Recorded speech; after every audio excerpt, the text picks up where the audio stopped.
Okay, hello and good morning, everyone. Welcome to ADAA's professional webinar, Making Meaning from Loss, Moving Beyond Grief with Mental Illness. We have some amazing presenters here today. I would like to note that this webinar is being recorded and it will be available on demand. For those of you who are joining us live, if you have requested CE credits, please note you will receive a email afterwards with the information on how to receive those. Please note that we will take questions from our live audience throughout the session. We will be hosting a Q&A at the end of the presentation, but our presenters are keeping an eye on the chat and the Q&A, so if you do have any questions, please feel free to submit them at any time.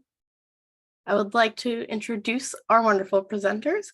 We have Katie Rothfelder, who is an advocate and cheerleader for compassionately tailored evidence-based practice, including ACT, CBT, DBT, and ERP. And we have Dr. John Hart, who has been researching and treating OCD-related disorders for over 30 years, and it currently maintains a private practice in Houston, Texas. Thank you both for being here today. I'm just going to quickly hand it right over to you so you can share your information. Great. Okay. Well, John, let me get the slides going. And okay. Take it away, John. Okay. Well, I have a few remarks before we get started. This subject, although I've been in the mental health field for decades and have dealt with grief is not my specialty. It's actually Katie that called my attention to grief as it pertains directly to mental illness. Now, I think we all realize that people that suffer particularly severe mental illness have grief issues, things that they've lost or that, that they couldn't achieve or do because of their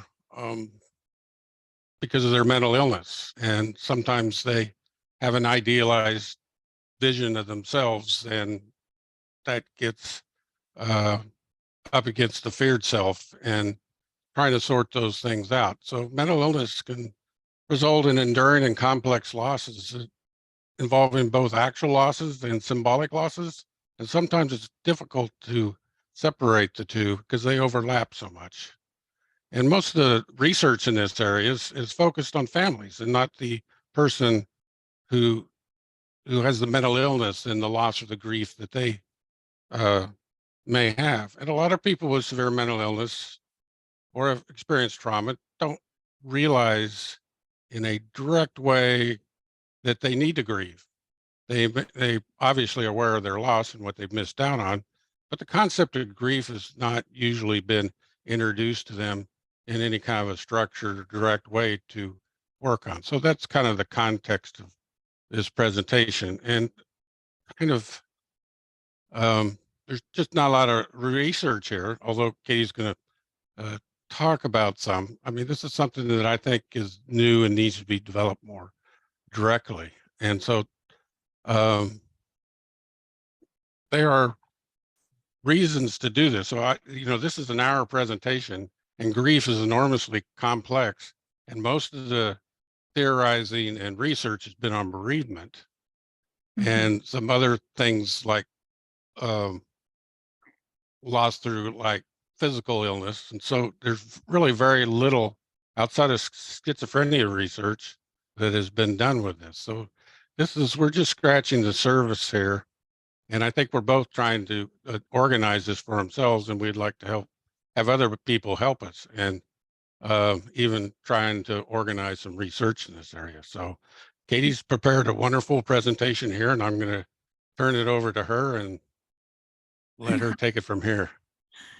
Well, John, you certainly kind of set a context for us about every piece that we're going to be talking about. And I think John's note is really important, that there really isn't very much research on this topic. And so a lot of what we will kind of talk about today is applying different grief constructs or grief concepts to that of mental illness. And so we will be citing information, but taking what we have and knowing that there is not a whole lot of research that you can find that directly relates these things, and that is really an area for growth in our field, because it is very important, and grief is impacting people's lives in very significant ways. So what are we going to be talking about today? Where are we going? We are going to be really first just explaining what we mean by grief, and specifically grief in the context of mental illness. We're going to apply those concepts of grief to mental illness, which means that we're going to explore a few kind of models of cognitive grief, or like cognitive models of grief. And then we're going to kind of switch over into things of looking at this from an ACT perspective. So acceptance and commitment therapy is very true to my heart, and I know that it is very true to John's heart. And so we're going to talk about how we can use processes with ACT, which is a transdiagnostic model, to support people who are experiencing grief within their mental illness, to kind of transform the function of their experiences and move forward meaningfully in their life. And we'll see that these concepts all kind of overlap and integrate with one another. Let's see. So the disenfranchised story. So a part of being in our minds is or a part of having a mind and being a human is that we have the ability to create stories of the world. It is part of us orienting and creating cohesive environments where we understand what is supposed to be happening to us, right? And we hear that word supposed to. And so whether or not you are experiencing mental illness or currently living a life of vitality, a person is going to find the flip side of that coin and be touched by the things that they missed or the things that they could miss. And these stories often go untouched until one person is experiencing them. We don't tend to acknowledge these stories until we are faced with grief and faced with pain. So what is grief? So grief is a natural and human experience that we will all be touched by, and it's defined by variable reactions. So you've probably heard the term that everyone grieves differently, and this is very true. So grief is both psychological and physiological, but has both of these aspects.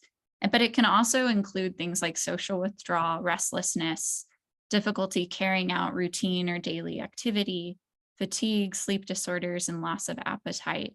So this is a more general idea of grief. And if you've experienced grief or loss, you might be familiar with some of these times.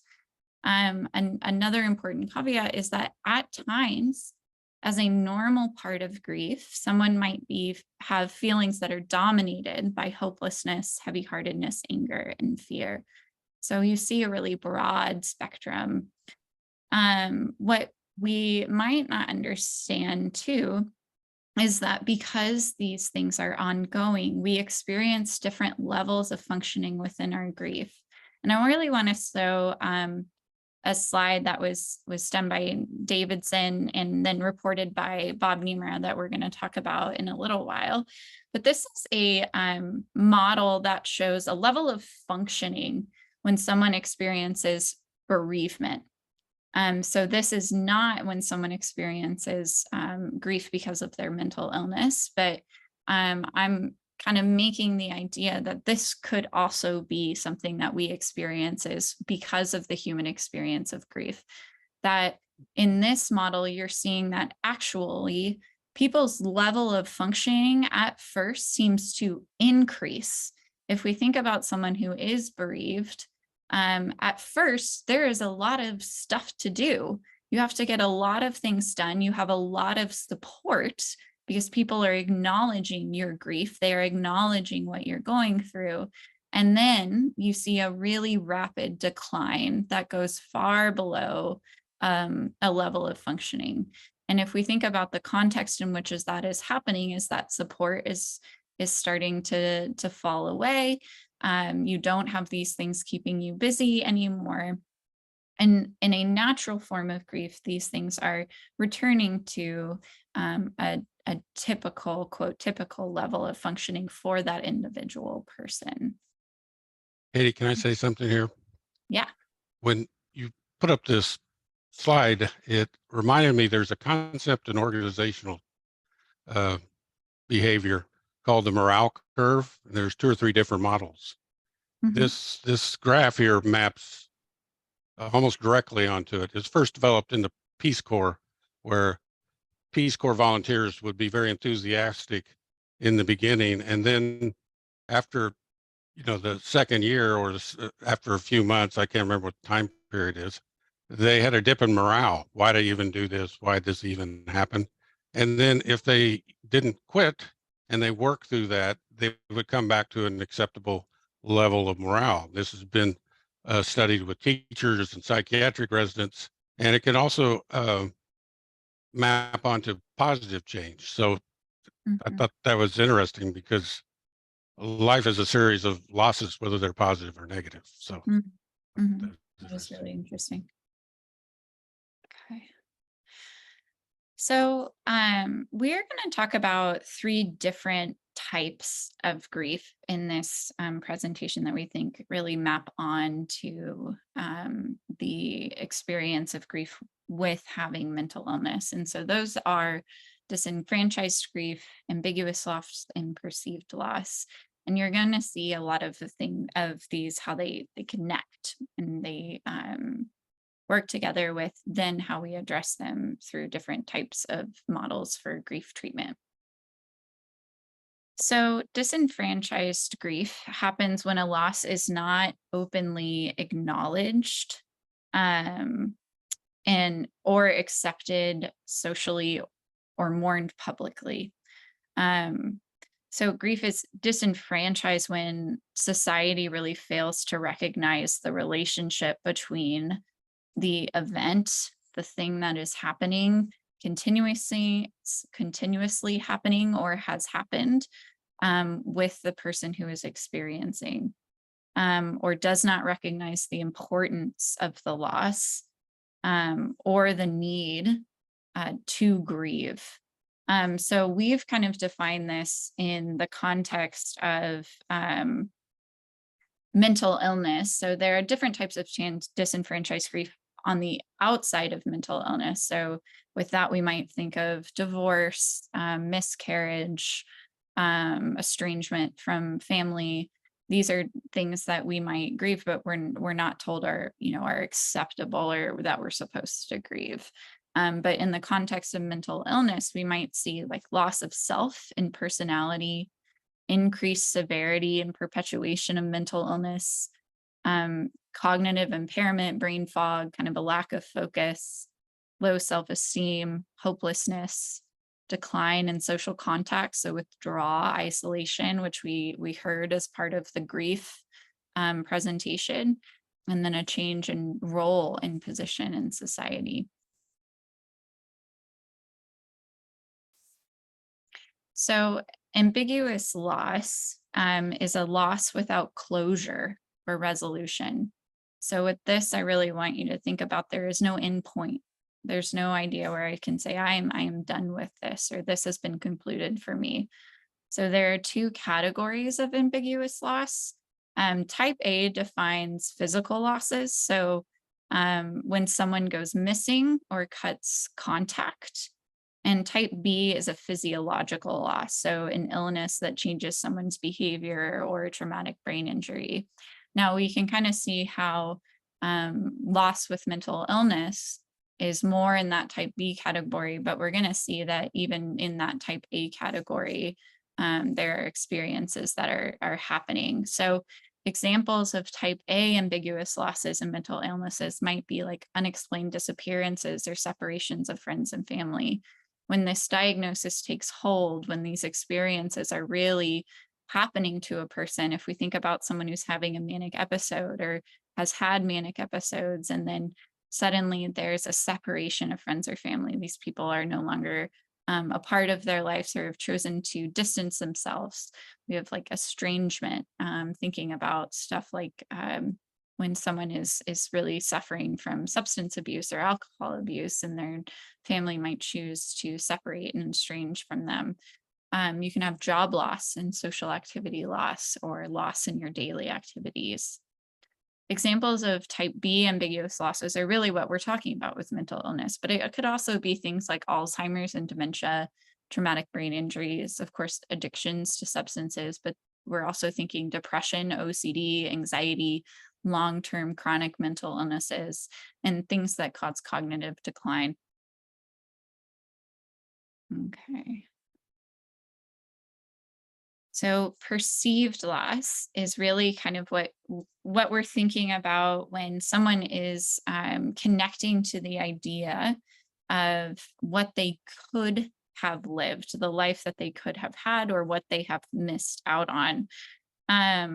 So while loss is kind of commonly occurs and is well recognized in life-changing events such as like death or the loss of a loved one, or the development of maybe like a physical kind of disorder. The losses caused by mental illness are typically less visible. And because they're less visible to society, they become less visible to us. We don't usually recognize these things. So the other part of this is that they've been conceptualized as more vague.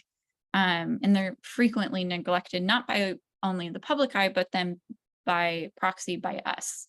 And so examples of symbolic or perceived losses are like the loss of hopes and dreams for the future, loss of health, mental and physical, loss of safety, loss of a body part, breakup, separation, divorce, job loss, moving to a new house or a new geographic location, loss of individuality, or loss of identity.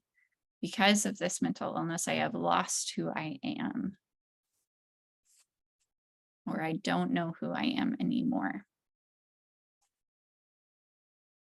So when we will talk about recovery from mental illness, it also means challenging assumptions and the illusions that we have about personal control, illness, death, and what once was considered necessary for safety. So in essence, the individual is going to grieve the loss of the world that they missed or they thought they would have when experiencing mental illness.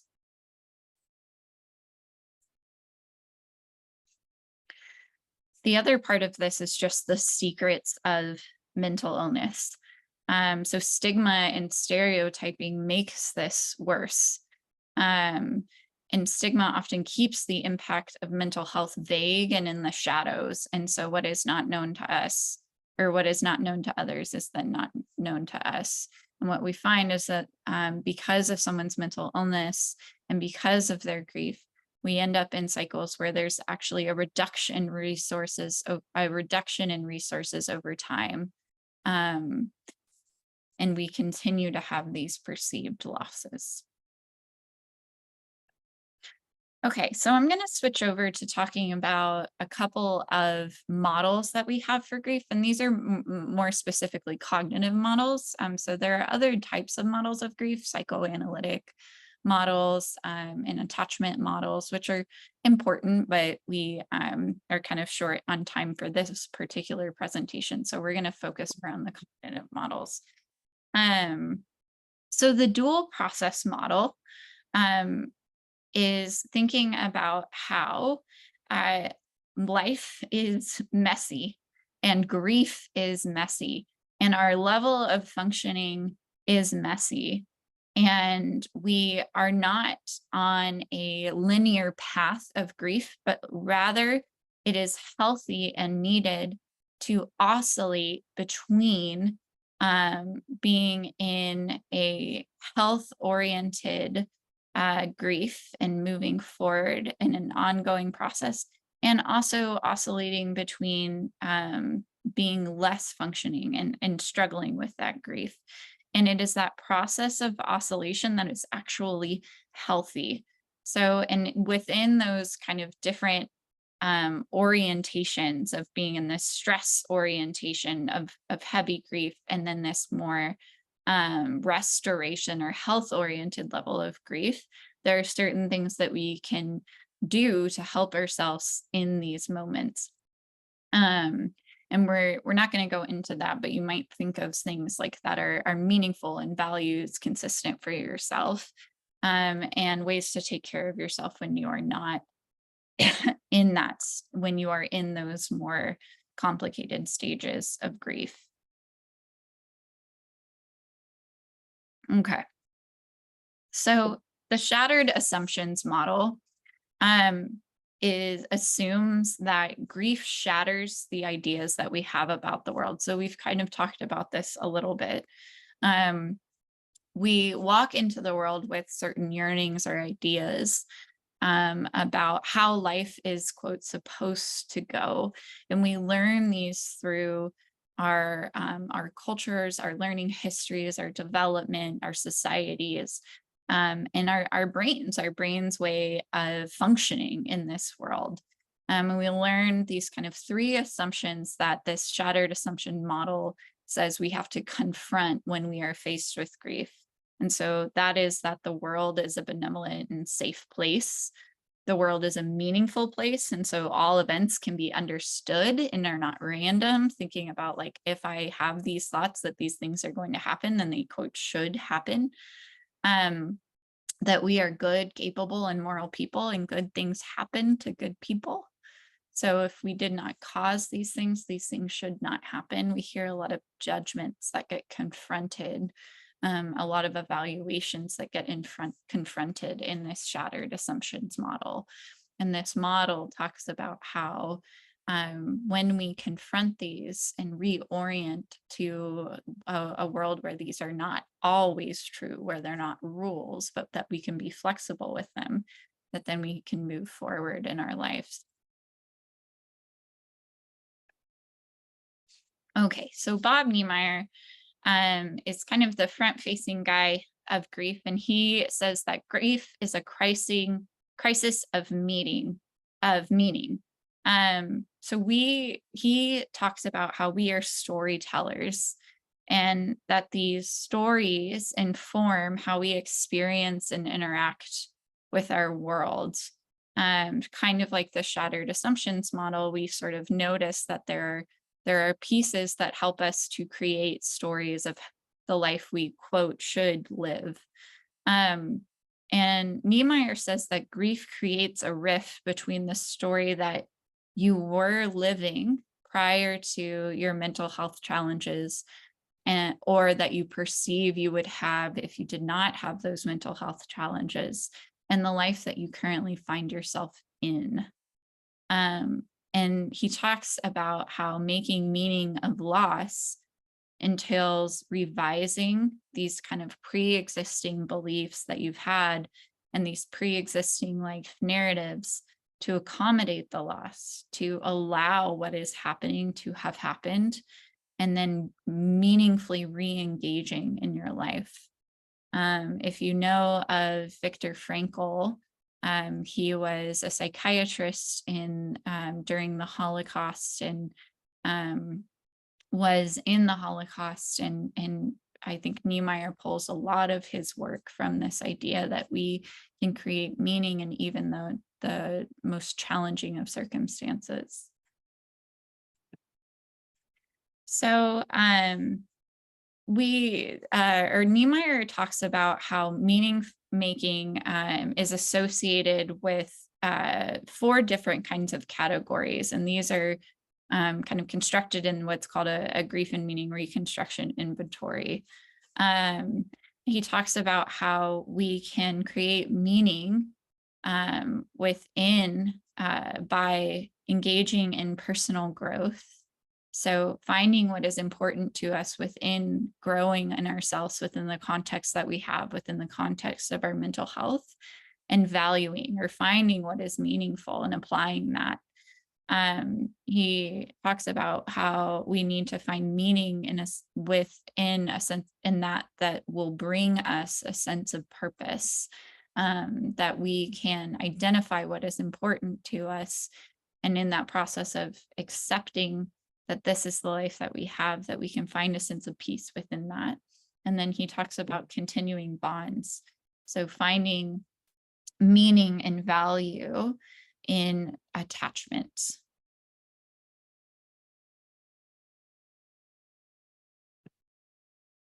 Okay. So we're going to talk a little bit now for the rest of the time about the ACT model and how kind of this transdiagnostic approach applies to, can be applied to grief with mental illness. So the ACT model focuses on what's called psychological flexibility. So we want to learn how we can ongoingly become more cognitively flexible and flexible with our behaviors, which we do by getting in touch with our values and practicing mindful acceptance. And the part that is really important here is that this is a process. We are always in process of identifying and allowing our internal experiences flexibly while we engage meaningfully in our lives flexibly. And then we don't stop doing this, that this is an ongoing, meaningful commitment.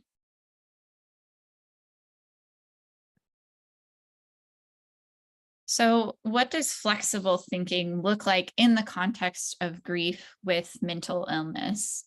So when we talk about cognitive diffusion, we're talking about how we can notice and identify from a curious and flexible place what our mind is doing, how it's talking to us.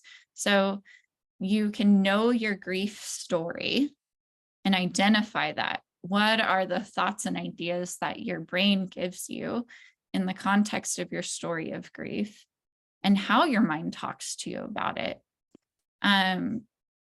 And once we can identify those with compassion, with flexibility, we can learn to diffuse or kind of get more space from unhelpful stories about the future or about our story of grief.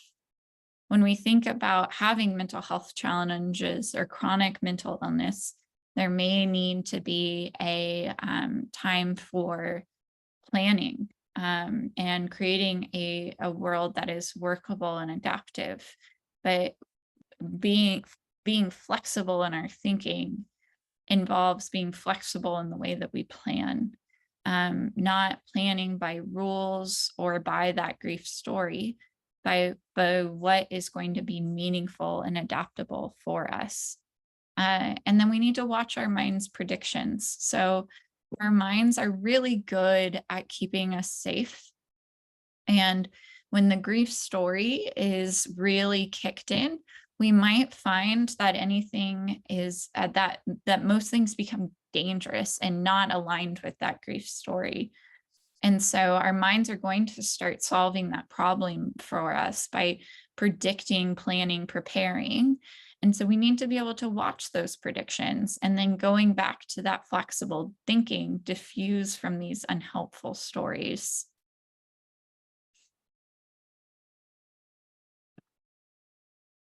So self-focused context, this is a really fancy word that you really don't need to remember, but it means that we are seeing all the different parts of us.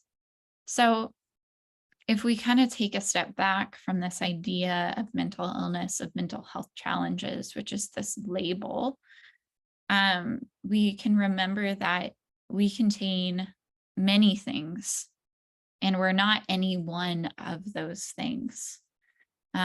So the story that says I am is limiting in itself. So our minds make these relations all the time, and they do it very simply in categories.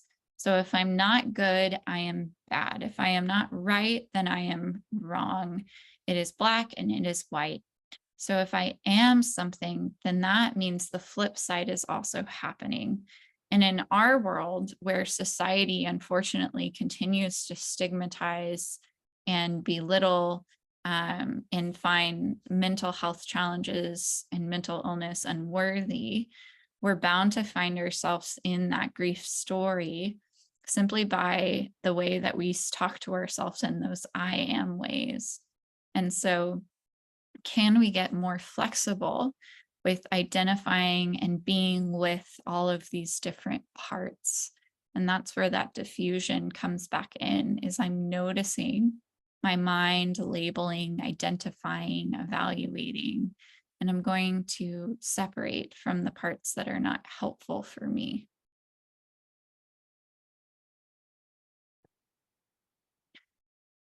Acceptance. So, accepting not is does not mean that you like it or that you want it to be happening, but it's simply that we are accepting that this is the reality. And doing that can help us move forward um, to what can be possible and what we can do with what we have. I like this quote that says, "What will you say yes to in the service of moving forward?"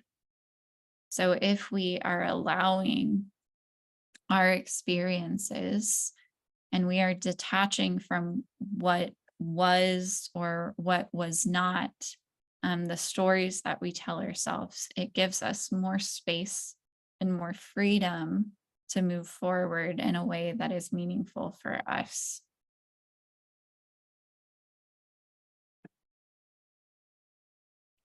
Okay. And committing. So take the pain with you as you plan and engage flexibly. Uh, Mental illness is one that it is not linear, and that its challenges can impact most parts of our lives. And so planning may be necessary, but also planning for how you want to engage in the world meaningfully is also necessary. And so we see how all these different grief models start to interact with one another. That when we pull apart from the assumptions of the world, and we recognize that as whole people, we're going to feel and interact and be different things at different times, and that identifying meaningful things for us, identifying our values can be helpful. We see all of these models merge, and yet we're not talking about it in the concept of mental illness. And doing that may be helpful for some of us. So for clinicians and really for even people who are here with lived experience, this is what's called the ACT matrix for grief. So you'll notice that the different columns are helping you to identify and allowing you to flexibly engage with the inner and outer parts of you and your inner and outer behaviors. So this can be helpful if you have clients or if you're a person with lived experiencing and sort of mapping out, um, to think about, like, what are you moving away from? So what do you usually do to move away from pain and unwanted experiences? And then what's on the inside of that? Like, away on the inside is what kinds of thoughts, feelings, sensations, and memories get in the way of moving toward who and what matters most to you. And then on the outside, so what people see is, what are you doing and what do you want to be doing to move forward or toward who and what is most important to you in whatever context and way that looks like. So back to that flexible thinking. And then towards on the inside looks like who and what is important to you. These are what we call your values. And I gotta move this out of the way. Okay. So what does it mean for you to have a meaningful and fulfilling life? What type of friend, sibling, partner, community member, or worker do you want to be? So remembering that values create meaning, they're not pleasure. One, even within the sense of grief, is to think about if we've got this like flip side of a coin in bereavement, the reason we grieve is because we loved so much. And so when you choose to love, you are also accepting the idea that you will grieve. If you choose to find connecting with people important, you are also risking that idea. There might be times where you feel lonely, isolated, or not connected. And so accepting that values do not always mean that engaging them will find you pleasure. Um, they're personal and they're freely chosen. So you get to pick them.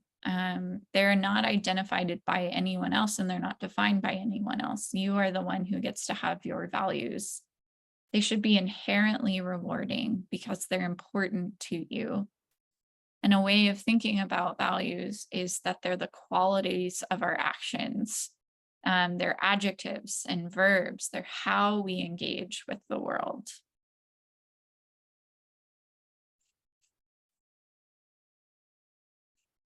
And this is how we make meaning. So going back to Bob Niemeyer. At the end of this, I really wanted to kind of highlight this. There's a book that is actually a fiction book that I end up recommending all the time, even in therapy. And it's called The Midnight Library. And I won't be giving anything away because it happens in like the first page. But there is a woman who is experiencing a lot of pain, a lot of internal pain. She's anxious, she's depressed, and she has these ideas about the world that say, I've made all the wrong choices. I haven't lived the life that I've wanted, and I'm not going to. I can't possibly do that with with what I'm experiencing. And so she decides to end her life. But rather than dying, she ends up in this place called the Midnight Library. And in the Midnight Library is shelves and shelves of endless amounts of books. And in these books that she gets to choose, each book is the way that her life would have gone had she made one single different choice. And she gets to kind of try on these different lives. And then I won't tell anymore because she discovers some things and finds some stuff out. And then that is really part of the book. But there is a quote from that book, the Midnight Library, that says, we only need to be one person. We only need to feel one existent. We don't have to do everything in order to be everything because we are already infinite. While we are alive, we always contain a future of multifarious possibility. And so that's kind of what we leave you today with as we go into our chat.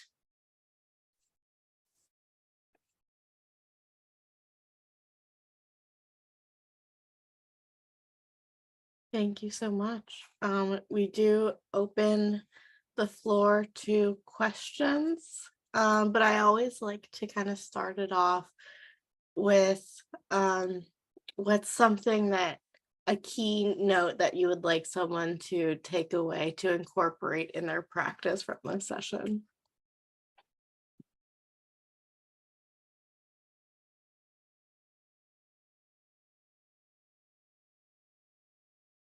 John?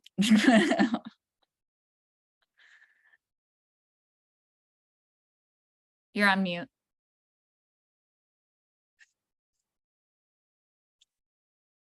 Sorry, my dog was barking.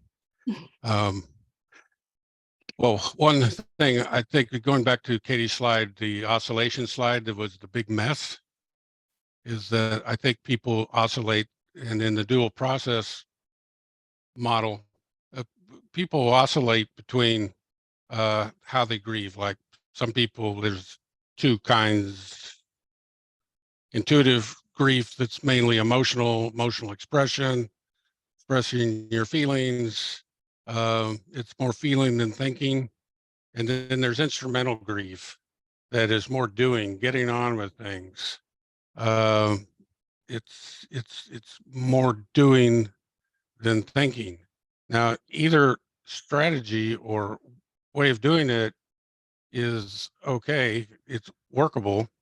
Uh, and it's even been said that the instrumental grief is more masculine way of grieving and the intuitive grief is more feminine. You know, I think those terms eventually are going to be jettisoned, but uh, the point is when we're trying to help somebody, whether it's in therapy or with friends or is that we need to try to stay on the same page, whether people need to be in the intuitive mode or the instrumental mode, because sometimes you'll like when they need to be like expressing emotion, you know, people will tell them you need to be getting on with doing something. You need to move on. Or if somebody's doing what they think is too much, you need to be feeling more. So it is really, you know, being attuned, as we always try to be in therapy, is to what it is that they're doing. The other thing is in the feeling and expressing mode, people are not necessarily feeling emotions, they may be ruminating. And ruminating is like, if only this had happened, if only I'd spent more time. Somebody, if only I hadn't done this, or if only I hadn't, you know, gotten OCD or whatever it is. They may spend a lot of time ruminating, which is actually masking the feeling. So actually cutting through the rumination and trying to get to, you know, what is it, you know, what is it that you feel, not what it is you're ruminating about and trying to mask. So that's one thing. And we Mhm. have a question here. We do. We had a question that comes in that says, when a client comes in with a great deal of existential grief, the way the world is, the loss of community, the pursuit of the dollar, this feels like shattered assumptions. How would you respond to this?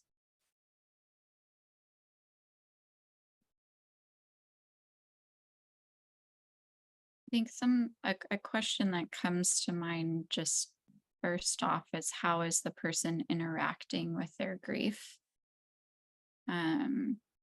Going back to what John was saying with the rumination, if our grief is kind of like a spyglass, like it's really like, or a flashlight that's really, really zoomed in, um, the ability to kind of look beyond that and reorient or re-identify what you find meaningful and what that like the rebuilding of your shattered assumptions, the mirror that you're putting back together that's not going to look the same, is it's stunted when our flashlight is so narrow.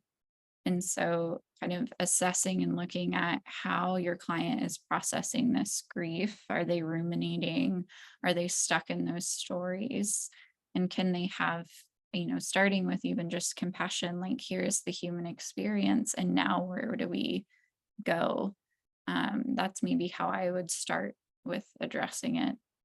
Yeah, I think it's a good question. It does actually come up, and usually I use terms that are particular to me, but and recently, not recently, but I think of a theme that came up.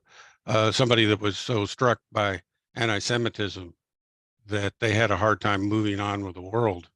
And so they say, well, you know, is being empathetic on a macro level, because on a macro level, there's anti-Semitism, but then we all have to live in our micro worlds. And so how to kind of integrate those more with each other, uh, you know, empathizing with all the loss of community, the pursuit of dollar, etc., and how can you integrate the two, the macro and the micro, because we have to live each day irrespective of racism, anti-Semitism, uh, you know, economic problems, pandemics, etc. Mhm. I just wanted to ask a quick question. Obviously, the COVID-19 pandemic has resulted in a lot of loss. Have you seen any changes in grief since the pandemic? Or, I mean, there may have been an increase in the prevalence, but any trends to note that have altered since then? Oh, absolutely. Now, About do I have a good formalized approach to it? Yeah, I mean, think of you know, kids that were in high school, they lost 2 years of their high school, at least a year maybe. Mhm. Or I'm thinking of family member end of life, uh, the last 2 or 3 years that they may have left, they had to spend in isolation. So among the 1,000 things that need to be dealt with, and we're going to be dealing with some time, yeah, the pandemic, the grief of what we lost during this time. And I think if we find some studies, I think a lot of people did well during the first year, first few months. It's the second year that really started to get to people. So, uh, and kind of going back into the chart that we looked at, like this high productivity and then a slope down. and even my comment on the morale curve, I mean, my final point was that this is not a unique experience.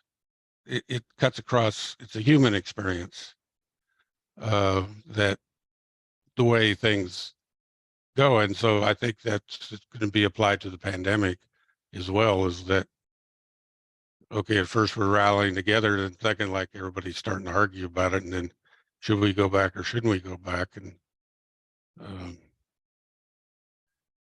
yeah, well, it's a good question. I mean, there's a lot to be learned and be addressed from the pandemic. I don't think it's fully been realized the enormous historical impact it's made Yeah. while we're living it. I think there's a lot of research left to be done Mm. on And that. it is interesting that yeah, John and I were able to find a little bit about kind of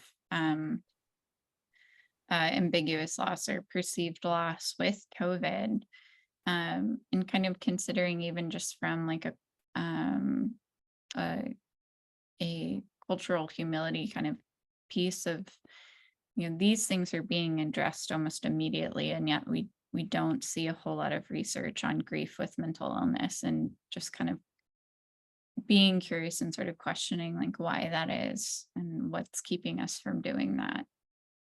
For instance, I'm kind of a part-time researcher, but I'd be interested to see people's perceived loss, what they perceive loss from mental illness. How does that compare to uh, their sense of self-compassion? And self-compassion is probably important here. It's something we didn't bring up, but um, that um, the perceived loss and the effects that it has doesn't really necessarily map onto any recognizable personal characteristics of a person. So we don't really always know who's going to be affected by this and who isn't. And so we have to watch our own assumptions about what our client needs. And so this is like 101 counseling or therapies, to be attuned and to check our own assumptions about the way things should be. Do issues of DEI and like access to care come into play in terms of treatment or psychoeducation when it comes to grief with mental illness? Mhm.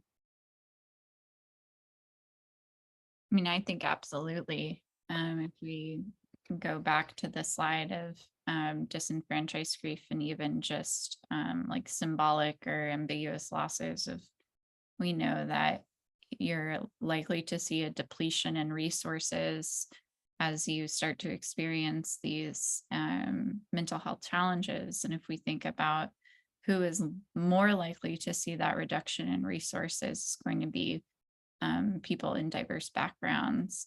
And so there's certainly a lack of equity, certainly a lack of compassion, and even within the context of the field of mental health, but in the context of supports for people with mental health challenges.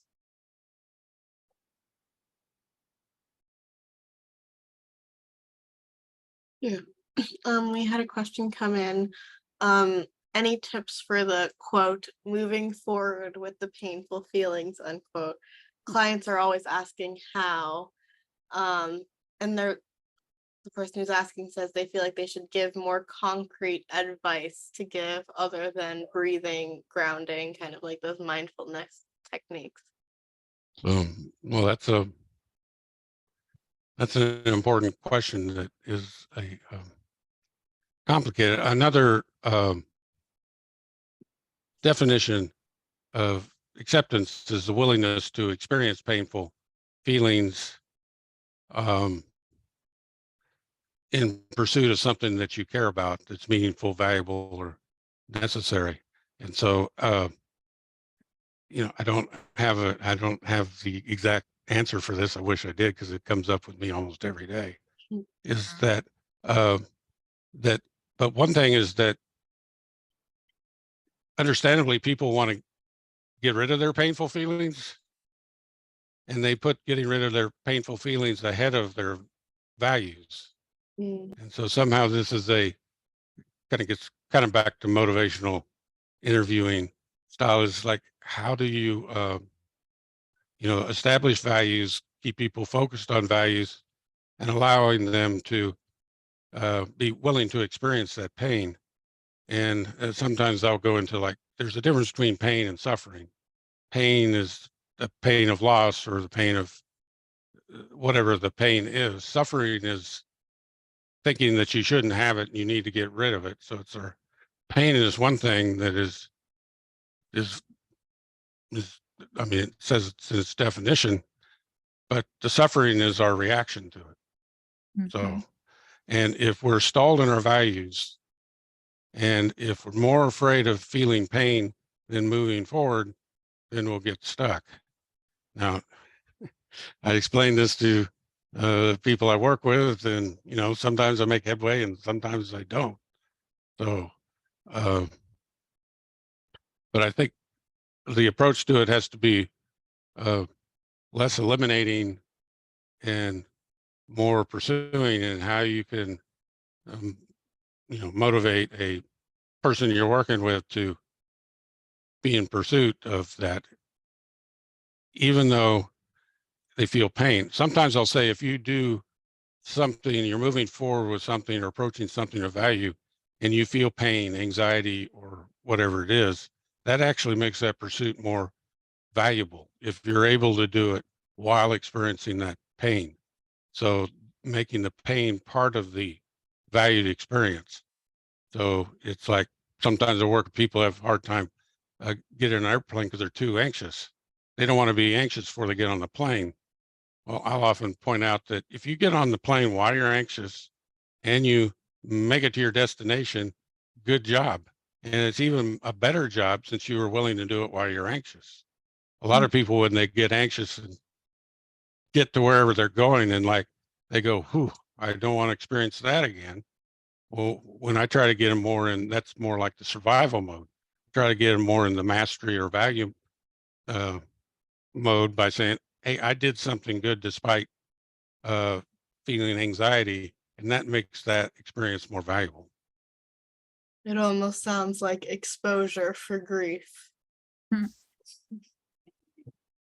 Yes. Well, I mean, I'm a behaviorist, not a Freudian, but Freud said all therapy is exposure. So There you go. Some words of wisdom from Freud, I guess. I am going to start wrapping up. I want to thank you both for being here. This is obviously a very complex topic, and still kind of moving forward. If someone is looking to learn more, which direction would you recommend them going in?